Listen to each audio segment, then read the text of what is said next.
బియ్యాన్ని బొక్కేసిన మాజీ మంత్రి వైసీపీ నేత పెర్ని నానికి నిద్రలేని రాత్రులు మొదలయ్యాయని మంత్రి కొల్లు రవీంద్ర హెచ్చరించారు. ఆయన బినామీలకు కూడా నిద్రలేని రాత్రులు మొదలయ్యాయని వార్నింగ్ ఇచ్చారు.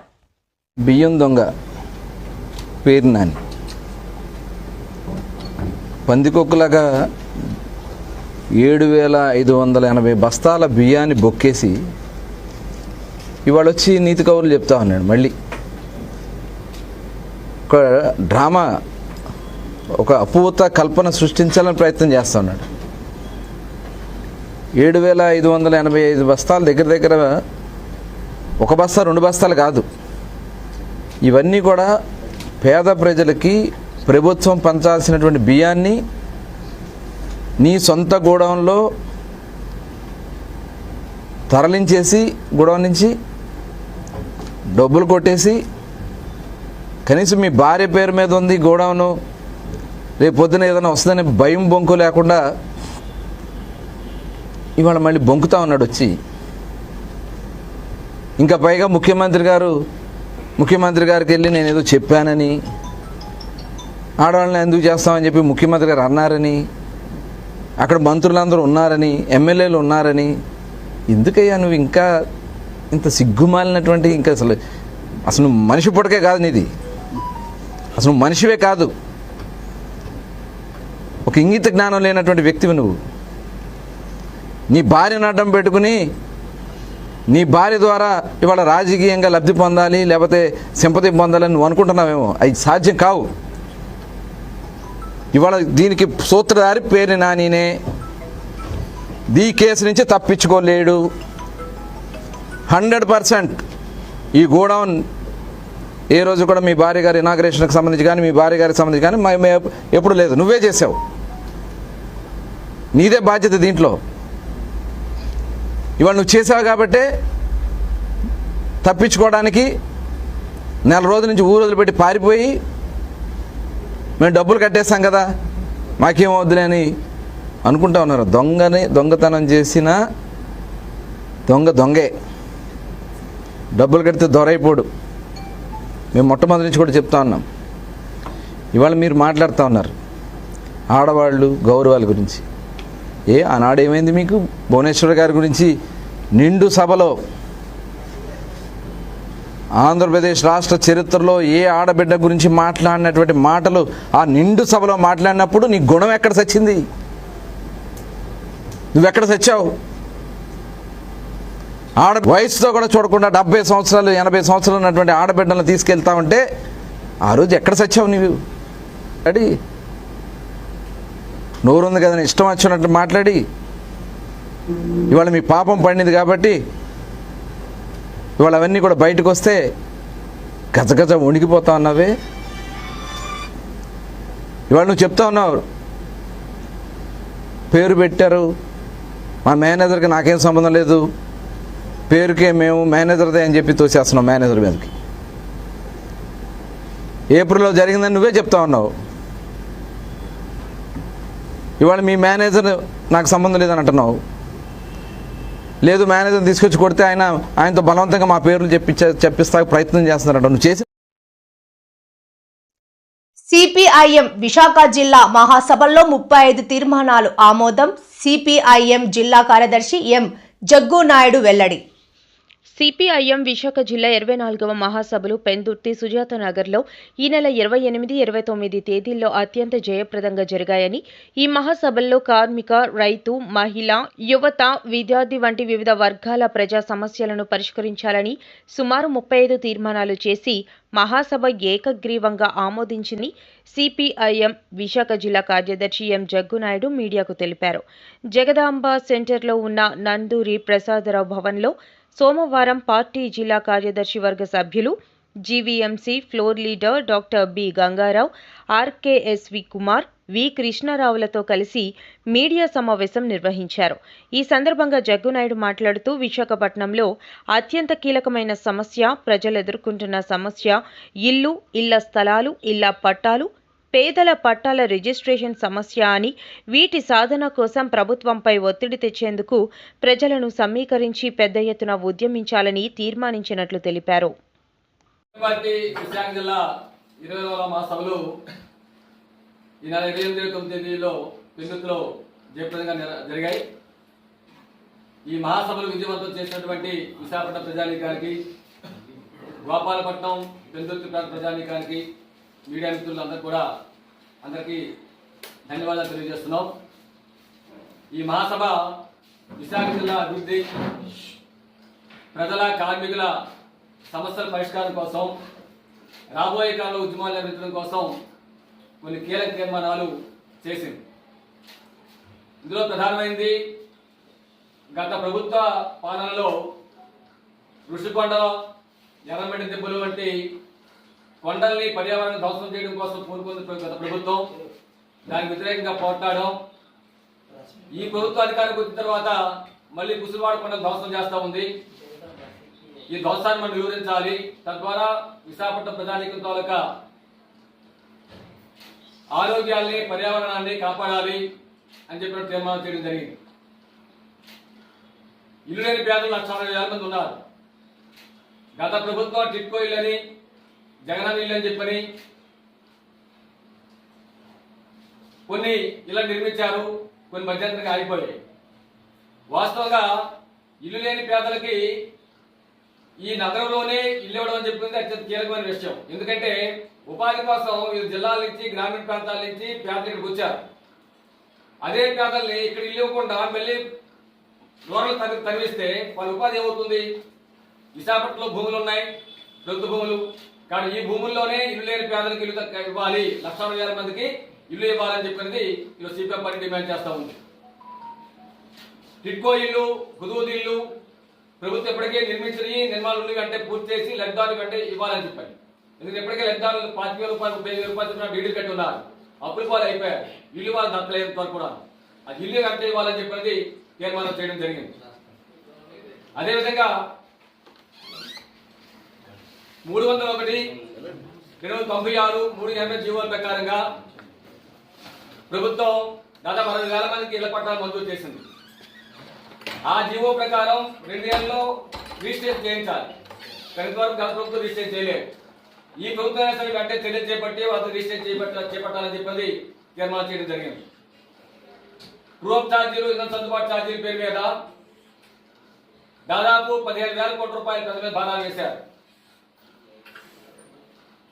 స్మార్ట్ మీటర్లు బిగిస్తా ఉన్నారు. దీన్ని వెంటనే నిలువరించాలని చెప్పని, ప్రజల మీద విద్యుత్ భారాలు వెంటనే వచ్చేయమని చెప్పని డిమాండ్ చేస్తూ తీర్మానం చేయడం జరిగింది. వైజాగ్ స్టీల్ ప్లాంట్ ని సేల్లో విలీనం చేయాలి, దాని స్వంతంగా కేటాయించాలి, పూర్తి స్థాయి సంస్థలు నడిపించాలి, తద్వారా విశాఖపట్నం అభివృద్ధిని, 1,00,000 మంది ఉపాధిని కాపాడాలని చెప్పని తీర్మానం చేయడం జరిగింది. ఇలా ప్రజానీకానికి సంబంధించి దాదాపు 32 తీర్మానాలు. విశాఖ జిల్లా గాజువాక 76వ వార్డులో 2 కోట్ల రూపాయలతో పలు అభివృద్ధి పనులకు రాష్ట్ర టీడీపీ అధ్యక్షులు, గాజువాక శాసనసభ్యులు పల్లా శ్రీనివాసరావు శంకుస్థాపన చేశారు. విశాఖ జిల్లా గాజువాక 76వ వార్డులో 2 కోట్ల రూపాయలతో పలు అభివృద్ధి పనులకు రాష్ట్ర టీడీపీ అధ్యక్షులు, గాజువాక శాసనసభ్యులు పల్లా శ్రీనివాసరావు శంకుస్థాపన చేశారు. ఈ సందర్భంగా ఆయన మాట్లాడుతూ గత పాలకులు అభివృద్ధిని నిర్లక్ష్యం చేయడంతో ప్రజలు అనేక ఇబ్బందులకు గురయ్యారని అన్నారు. కూటమి ప్రభుత్వం ప్రజల పక్షాన నిలబడతాదని, మౌలిక వసతుల విషయంలో రాజీ పడేది లేదని ఆయన అన్నారు. ఈ రోజు 76వ వార్డులో 2 కోట్ల రూపాయలతో అభివృద్ధి పనులకు శ్రీకారం చుట్టామని తెలిపారు. ఈ కార్యక్రమంలో వార్డు కార్పొరేటర్ గంధం శ్రీనివాసరావు, కూటమి నాయకులు తదితరులు పాల్గొన్నారు. జీబీఎంసీ డిప్యూటీ ఫ్లోర్ లీడర్ గంధం శ్రీని గారి ఆధ్వర్యంలో సుమారు 2 కోట్లు అభివృద్ధి నిధులు జీబీఎంసీని తీసుకొచ్చి ఇక్కడ ఈ స్ట్రాంగ్ వాటర్ డ్రైన్కి 1 కోటి రూపాయలు, మిగతా వర్క్లకి ఇంకో 1 కోటి రూపాయలు తేడం జరిగిందండి. తెలుగుదేశం పార్టీ అంటేనే మౌలిక వసతులపైన దృష్టి సారించి ఉద్యోగ అవకాశ కల్పన వైపు ఎక్కువ దృష్టి సారిస్తారని ఒక ఉద్దేశం ఉంది. ఎందుకంటే అభివృద్ధి అంటే మౌలిక వసతులు. ఆ మౌలిక వసతులు గత 5 సంవత్సరాలుగా ఆ ప్రభుత్వం తీసుకోలేదు, వైసీపీ ప్రభుత్వం. ఈ ప్రభుత్వం ఖచ్చితంగా ప్రజల యొక్క ఆకాంక్షను దృష్టిలో పెట్టుకొని అవి నెరవేర్చే దశగా మేము ప్రయత్నం చేస్తామని చెప్పి తెలియజేస్తున్నాం. ఇంకా అనేక అభివృద్ధి నిధులు తీసుకొచ్చి గాజువాక్ని బాగా అభివృద్ధి బాటలో పెట్టి అన్ని రోడ్లు, అలాగే ముఖ్యంగా స్ట్రాంగ్ వాటర్ డ్రైన్స్ అన్ని కూడా వేపిస్తామని చెప్పేసి ఈ సందర్భంగా తెలియజేస్తాం.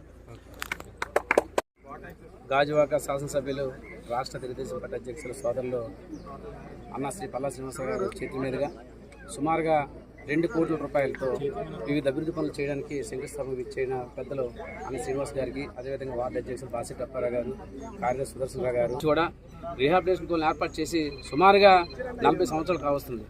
ఈ ప్రాంతంలో అనేకమైన ఇబ్బందులు పడుతూ వర్షాకాలం వస్తే ఈ డైరీ కాలనీ కానీ, నడుపూరు కానీ, బర్మా కాలనీ, అదేవిధంగా హౌసింగ్ బోర్డు కాలనీ ప్రధానంగా ఈ ప్రాంతాలను కూడా ముంచే పరిస్థితి ఉంది. ఎస్టీ కాలనీ రామచంద్ర కూడా దీని భాగంగా గత కార్పొరేషన్ ఉన్నప్పుడు కొంతవరకు అభివృద్ధి చేయడం, అన్న ఎమ్మెల్యే ఉన్నప్పుడు ఏదైతే ప్రధాన గడ్డ ఏదైతే ఉందో దాన్ని పూడి తీయడానికి ఇటు స్టీల్ ప్లాంట్ నుంచి గంగవరం పోర్ట్ నుంచి ఆ రోజు సుమారుగా 2017-16 సంవత్సరంలో గడ్డ పూడికి తీయడానికి సుమారుగా అప్పట్లోనే 4-5 కోట్లు శాంక్షన్ చేయించి గడ్డ పూడి తీయడం జరిగింది. నాటి నుంచి నేటి వరకు కూడా ఎక్కడ కూడా ముంచే పరిస్థితి లేదు. మళ్ళీ కూడా ఈ మధ్యకాలం మళ్ళీ మ్యాట్ వేసేసి ఆ ప్రాంతంతో ముంచే పరిస్థితి వస్తుంది. దానికోసం కూడా అన్నగారు చెప్పడం జరిగింది, ఎమ్మెల్యే గారితో. దానికోసం కూడా జీబీఎంసీ అధికారులు అదే కలెక్టర్ గారితో మాట్లాడించి స్టీల్ ప్లాంట్ గంగవరం పోర్టుతో మాట్లాడించి ఆ గడ్డ తీయాలని చెప్పేసి చెప్పడం జరిగింది.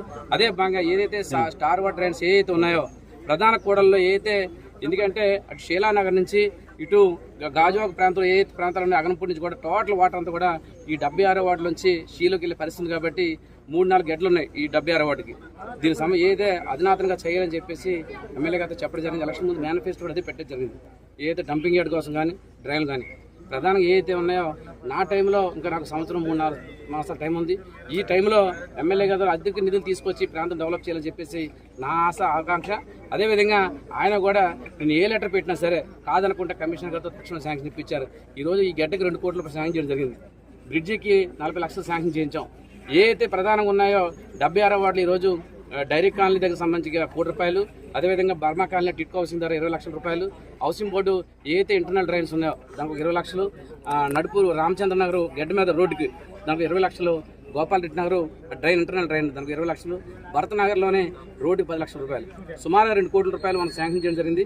రాబోయే రోజుల్లో ఈ వార్డులో ఎక్కడ కూడా ఒక మట్టి అంటుకోకుండా, ఎక్కడ కూడా డ్రైన్ ఇబ్బంది పడకుండా చేసే విధంగా ఎమ్మెల్యే గారి సహకారంతో పూర్తి చేస్తామని తెలియపరుస్తూ మన వార్డు అధ్యక్షుడు బాసిట్ దివంగత మాజీ ప్రధాని మన్మోహన్ సింగ్ ఆర్థిక సంస్కరణల రూపశిల్పి అని తెలంగాణ సీఎం రేవంత్ రెడ్డి కొనియాడారు. మన్మోహన్ మృతి నేపథ్యంలో తెలంగాణ శాసనసభ ప్రత్యేక సమావేశంలో ఆయన సంతాప తీర్మానం ప్రవేశపెట్టి మాట్లాడారు. అధ్యక్ష, భారత మాజీ ప్రధానమంత్రి డాక్టర్ మన్మోహన్ సింగ్ గారి మృతి పట్ల ఈ సభ తన తీవ్ర సంతాపాన్ని వ్యక్తం చేస్తుంది.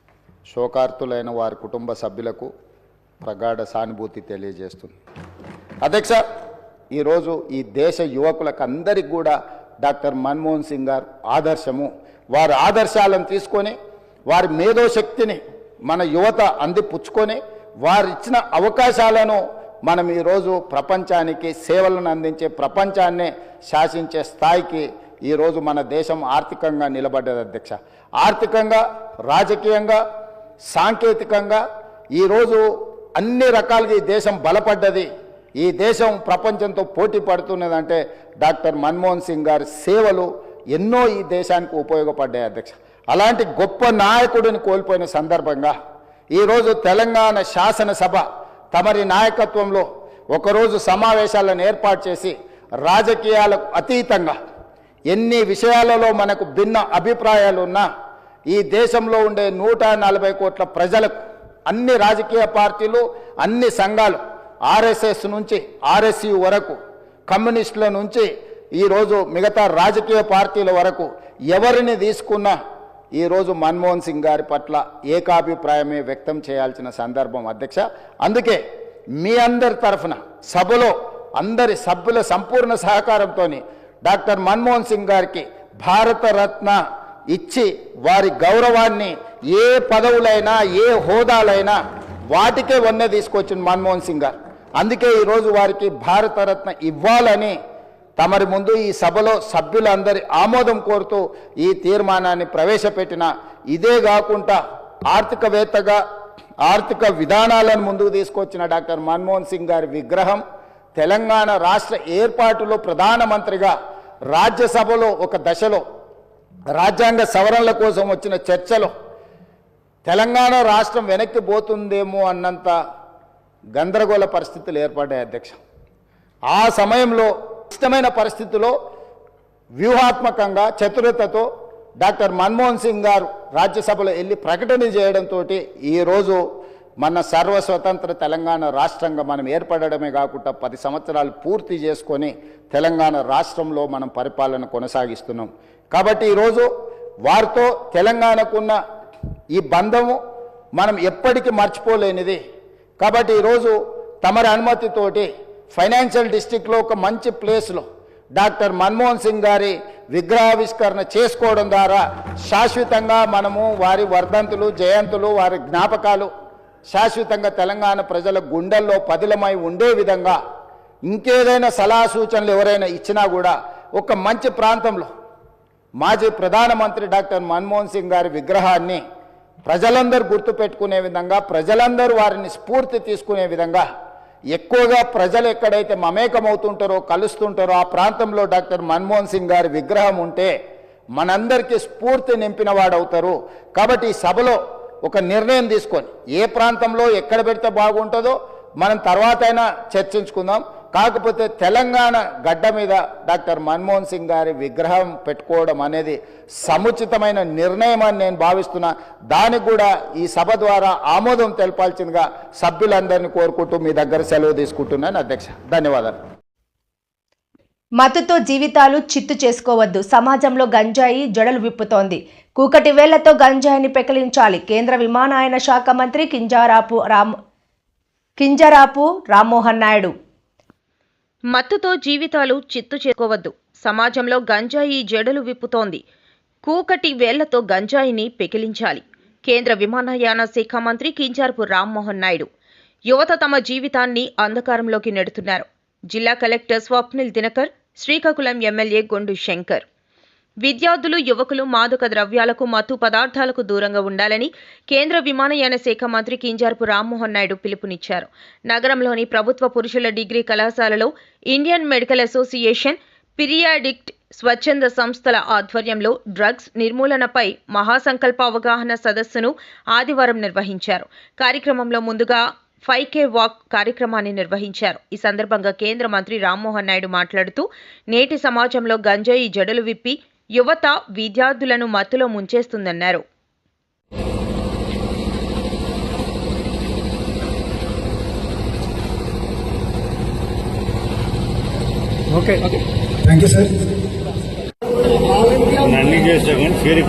ఇండియన్ మెడికల్ అసోసియేషన్ కూడా వన్స్ అగైన్ థ్యాంక్స్ చెప్తూ, ఎందుకంటే ఈరోజు యువత డ్రగ్స్ బారిన పడుతున్నారు. గంజాయి చాలా ఎక్కువ యూజ్ చేసి చిన్న వయసులోనే వాళ్ళపైన ఎన్నో కేసులు కూడా నమోదవుతున్నాయి. చాలా తప్పిదాలు చేస్తున్నారు. ఎన్నో కేసులు మాకు తెలుస్తున్నాయి. వాటన్నింటిని బారిపడి వాళ్ళ క్యారియర్ని వాళ్ళు నాశనం చేసుకుంటున్న సందర్భంలో మనం వాళ్ళందరికీ ఒక అవేర్నెస్ గా ఈరోజు ఈ క్యాంప్ కండక్ట్ చేసినందుకు మీకందరికీ హృదయపూర్వకంగా మరొకసారి నేను ధన్యవాదాలు, అభినందనలు తెలియజేసుకుంటూ, డ్రగ్స్ వద్దు, డ్రగ్స్ వద్దు, డ్రగ్స్ వద్దు, డ్రగ్స్ వద్దు, డ్రగ్స్ వద్దు, డ్రగ్స్.